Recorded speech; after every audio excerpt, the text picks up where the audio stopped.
is the place to go when craving for a taste of home while in the US. Napika sambusa, muhogo, ukwaju, mahamri, mbaazi, muhogo ya nazi, pilau yangu ya mbuzi. It's my late grandmother's recipe. With thousands traveling miles and miles for this finger-licking cuisine. Our demand for the Mombasa street has really grown. We get pre-orders from all over the United States, and I have to prepare these orders even for catering.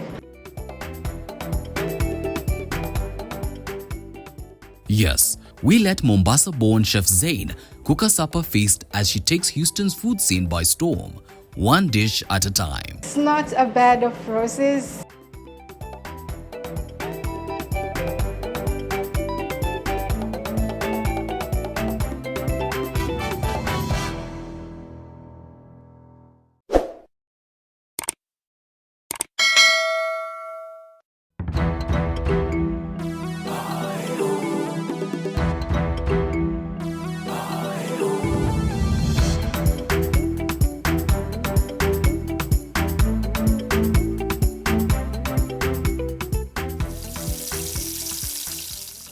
For about 7 years now, Mombasa-born chef Zayn has been sharing the Kenyan story one meal at a time.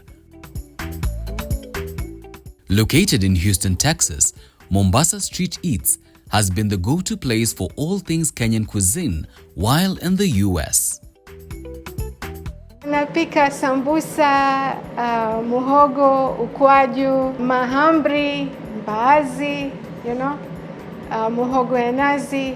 Pilau yangu ya mbuzi is actually, it's my late grandmother's recipe. Here we do like fresh foods, chakula za nyumbani, of course, and I offer catering, takeout orders, and I'm a flying chef as well. I serve a lot of corporates, events, non-profit organization. I also work very closely with government elected leaders, for special events catering.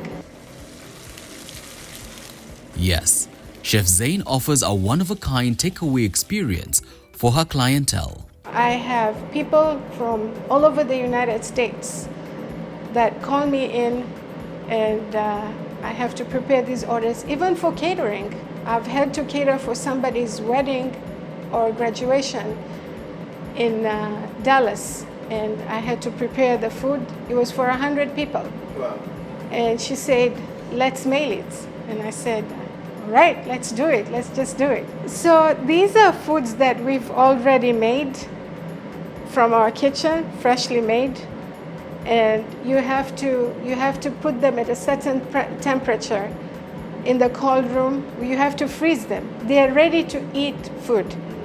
So it's like as it arrives to you, it's ready to serve. All you need to do is just place it in the microwave and in the oven, and it's ready to serve. Our demand for the Mombasa street has really grown. And during COVID, I surpassed, I went 29 states. Wow. Yeah. In fact, one of the things that we offer here as well is I custom make the foods. We are very organized in terms of our orders. So what you saw happening here is like a small order that we have. We get pre-orders, and we have specific days where we're going to be doing pop-ups at this location. Means we'll pop up as a restaurant, in terms of using the facility outside and have a sitting outside where people can come and enjoy with us and stuff like that, And then we have pre-ordered foods that are going out of state, or we may have orders for family trays and large events catering. By the way, sambusa is our #1 seller. And munauza zaidi. Yes, and it goes nationwide. I can have one customer ordering 50 to 100 samosas. It's biggest seller, and tunafanya 3 flavors of samosas, chicken, beef, and vegetarian. It's very popular, and it's not only to our Kenyan community. It's everybody calls in for samosa. It's my #1 seller. So this is very delicious. yeah. Besides her culinary mastery, Chef Zayn also attributes her success to embracing of technology.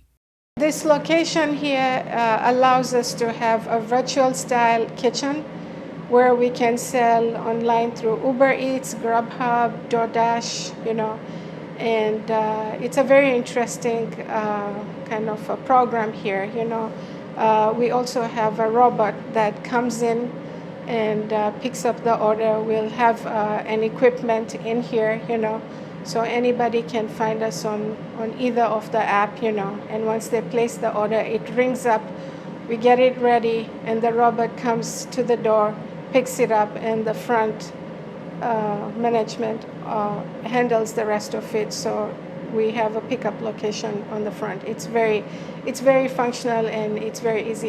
This ability to adapt to the times is the reason behind her becoming a chef in the first place.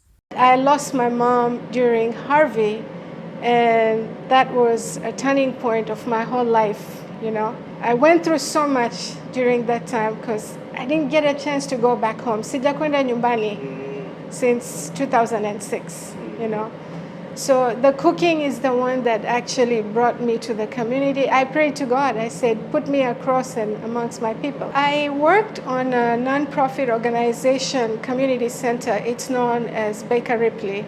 And in fact, they're the ones who really backed me up and they supported me. I started off in a state-of-art kitchen. And without their support, I don't think I would have been in this kitchen today.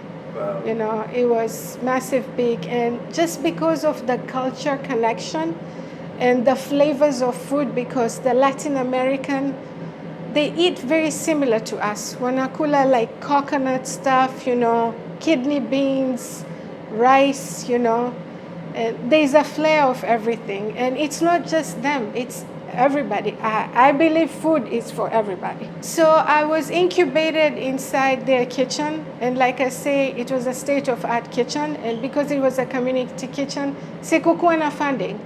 I never had a plan to be Mombasa or this big Chef Zayn, but there was always a calling. Watu wangu walikuwa wananitafuta saa yote, Wakenya wangu, And I participated a lot inside Baker Ripley, I did quite a lot with them, for big events, for, government Where events. Were they based? Where did the training take place?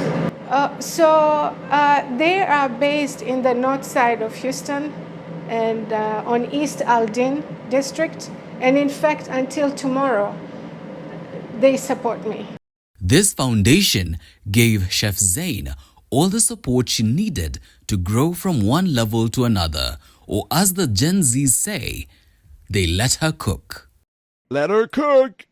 In time, Chef Zayn was able to stand on her own 2 feet, overcoming hurdles along the way. It's not a bed of roses, and there's been a lot of challenges and bumps,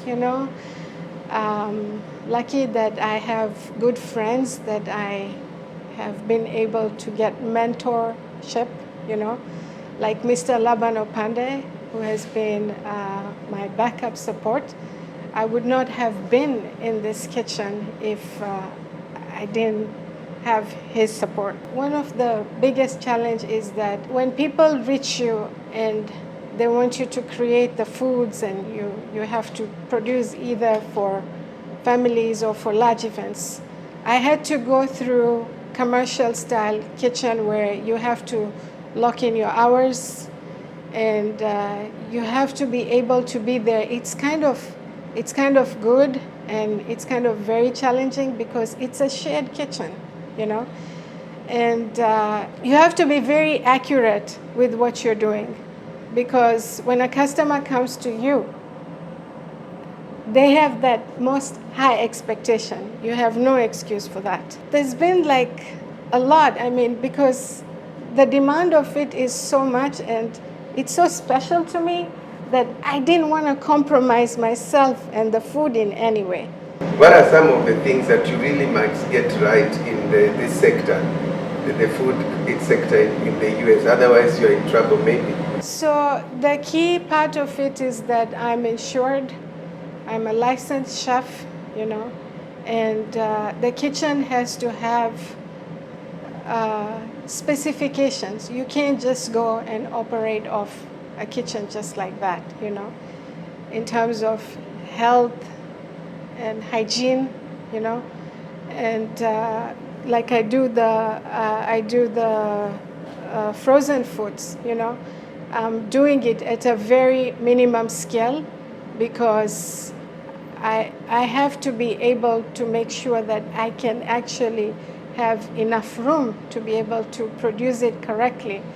And this is a very interesting question as well, and something that I'm about to show you as well, how the process of the frozen food is done, you know. In terms of transportation as well, you know, you have to be very well ready and insured. You know, you have to have the COI insurance for other corporates. You know, they just won't let you cater for them. It's quite expensive. It's a very luxury business, and you have to be very passionate. You have to know what you're doing. It's not only about the money. I don't know if that makes sense. It's about the quality, and me being successful, or me being a chef and having this big calling, I didn't make it here alone. If it was not for the community, and if it was not for what I go above and beyond to be able to make it. I spend sleepless hours, like last night. I slept only 3 hours. The journey has indeed been a long but rewarding one for the Mombasa native, largely because she's been able to teach her culture with the world. I mean, in Kenya and in Uganda, because I lived also in Uganda. I speak the language. Yeah, so lugha gani ya nazungumza Kiganda. Niko mkwe? Niko mkwe? Sema oriotia. Oriotia. Jendi. Sebo, nyabo, webarenyo. Webare kufumba mere. So webarenyo means? Thank you so much. Webarenyo. Thank you so much. And how are you? How do you greet people? Oriotia. And yes. How do you answer? Jendi. Yes. Yeah. And then webare kufumba mere. Asanta kupika chakula. Nga ewoma nyo. So, chakula ni tamu. I love to cook. I couldn't separate myself from cooking. Even when I cooked for my friends, for my family, for anybody, everybody would say, we love your food.